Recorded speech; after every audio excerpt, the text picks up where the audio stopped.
$1.5 million. It's a large project.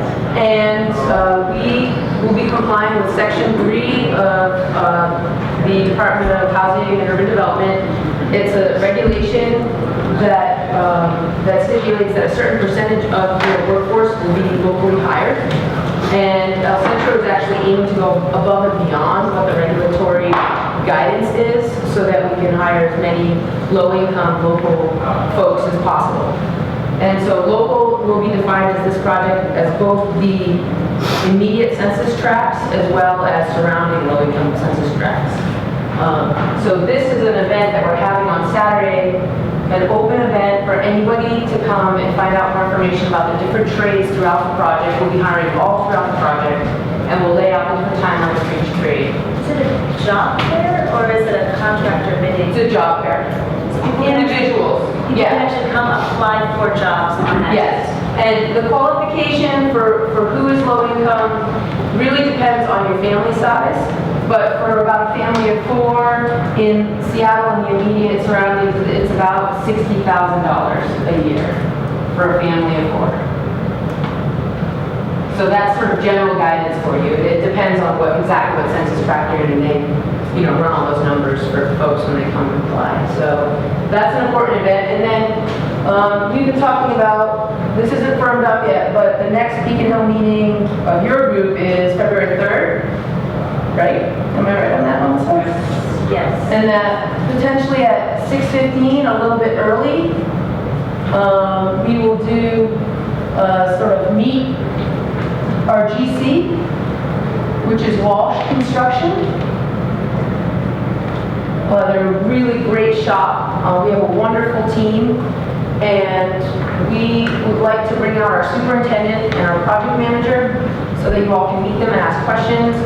At this meeting, we'll review things like trucking routes that we want to propose to the city so that we get your input on those things.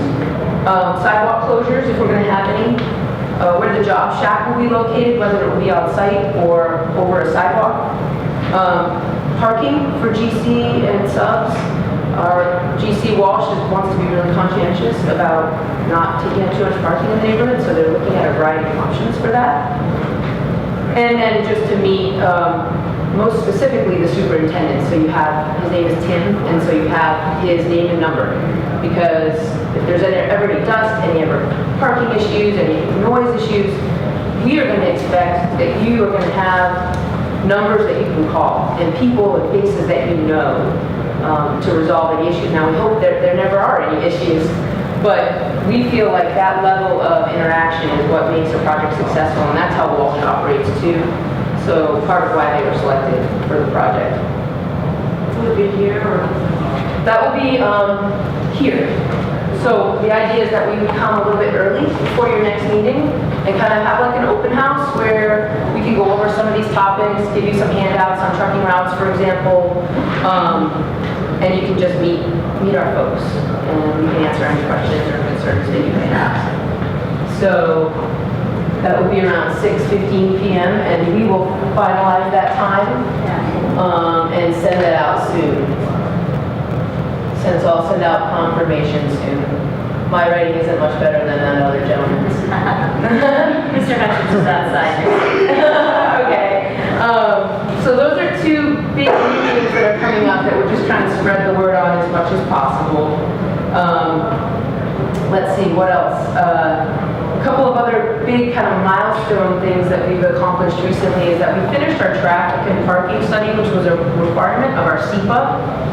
Now, some of you came to the parking and traffic meeting that we had at El Centro like 6 months ago, and this document wasn't done at that time. We were still working on projections for various uses on the site with our consultant, Karen Peters. This document has been finished, and we sent it to everybody who came to that meeting via email, who left an email. It's not a short document with the appendices, and so I'm happy to send it to anybody else, or in general, just send it to you for distribution if you think that it's kind of a wonky document, to be honest. Is it on the website for? Yeah. It's not, but I could have it posted on the website. I think having it online, if people wanted to download it, it's good. Yep. So it would be in the general news section of El Centro de la Raza, is where we've been posting things. So I'll do that, and I'll probably just send it to you as well. In general, just to summarize, what the document found was that we are only going to have spillover off of the site on parking during certain peak hours of usage during the day, and that spillover is predicted to be, at this point in time, rather minimal relative to the open parking spaces on the surrounding streets. Now, as we've been really honest from the beginning, as the Beacon Hill Business District develops, those empty spaces are probably going to diminish over time. We know that. And that's part of why we're going to build, after this project, the phase 2 is an enhanced parking garage on the north side of El Centro that's going to have, in combination with the back, the restriped back of the building, about 150 stalls. And about 70 of those will be dedicated to the housing. And the rest will be used for the remainder of the campus visitors, office workers, staff. And we've been working with King County Right-Size Parking, which we got a grant from, to really look creatively at shared parking. So we don't know exactly the number yet, but some number of our residents are going to work during the day. And their stalls are going to be, oh, in like 2 minutes. Darn, I'm not going to meet your stipulation. Sorry. Some measure of those stalls are going to be open during the day. So at Lisa, when someone signs up for a stall, we'll be talking to them. Are you okay if your stall during the day while you're at work is used by office workers and program recipients here at El Centro? So that really commodity of a parking space doesn't sit empty and it's best utilized. And that's really, you think that would be happening around the city, but it actually doesn't happen very often between uses. And so our traffic and parking study takes some of these assumptions into account to project usage. And the other part is that we measured all the intersections surrounding the site, and it found that overall the impact on those intersections and traffic is quite minimal. And part of that is because there are extra housing units that are going to the site, but they're not driving to and from the site 20 times a day. If anything, if they have a car, they're going to work in the morning and they're coming back at night. So I can send that, and you can read more, and you can always shoot us questions if you have them. Lastly, I just wanted to bounce to Miguel. We got out, and Robert, we've been working with at the Merchants Association, our retail RFP, LOI. So I don't know if you want to say a few words about that, Miguel? Sure, just thank you from my Central Habit. Just very quickly, we just started to get out the letter of intent for people that are interested in retail or restaurant space at the plaza. There's up to 5 spaces for retail, restaurant, and then 2 live-work spaces where there'll be the business space in the front and the live unit in the back, right on the plaza. So hopefully we can also send that out to put it on the North Beacon Hill website and our website. And if anybody wants me to send you a copy directly, just let me know and I can email that to you. And one other thing, we actually have confirmed the groundbreaking ceremony. Oh, great. The groundbreaking ceremony for Friday, March 6th, from 11 to 1. You thought my Friday was just going down my Friday. March 6th, 11 to 1. Everyone's welcome for groundbreaking. Can't believe it's here. Oh my God. Sorry, I forgot to mention that. That literally just got scheduled this week. Will there be food and There will celebration? be celebration, food, people talking about the project, an actual groundbreaking ceremony. Gold shovels. Yeah. I have to ask, any El Centro event has to have food. I'm like, there will be food. Yes. It's during lunch, so. And just one more thing before I answer your question. There is a capital campaign associated with this project. Despite the enormous amount of public investment that we raised, there still is a gap that needs to be privately raised through a capital campaign.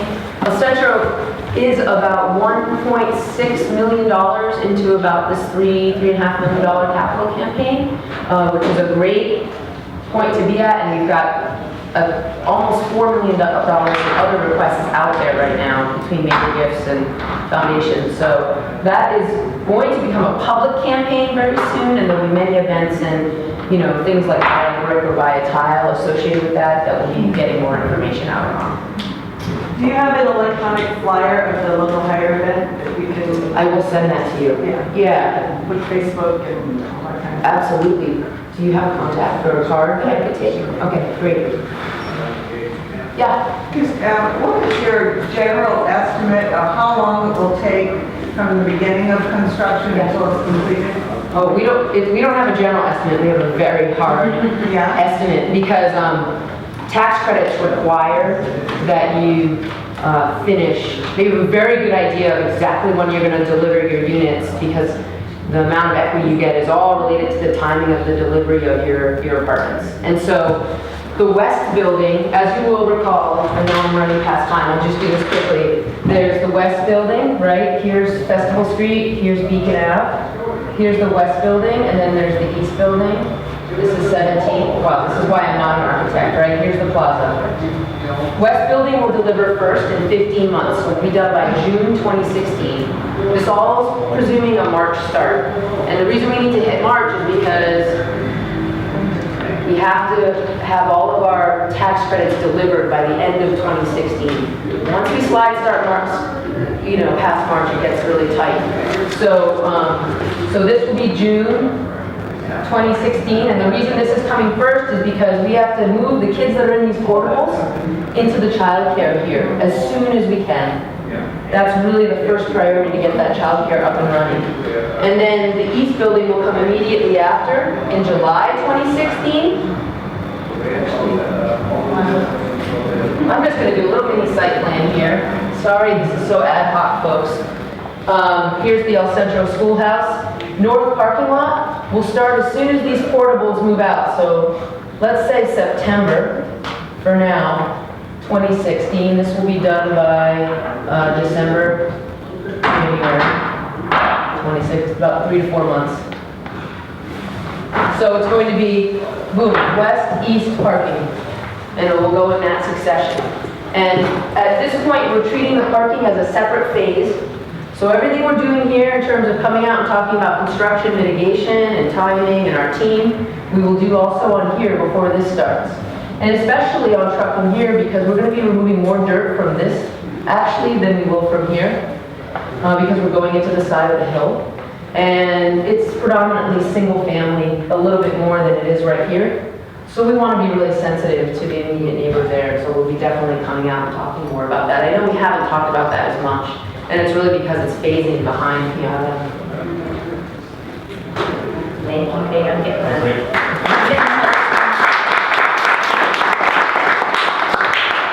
More next month.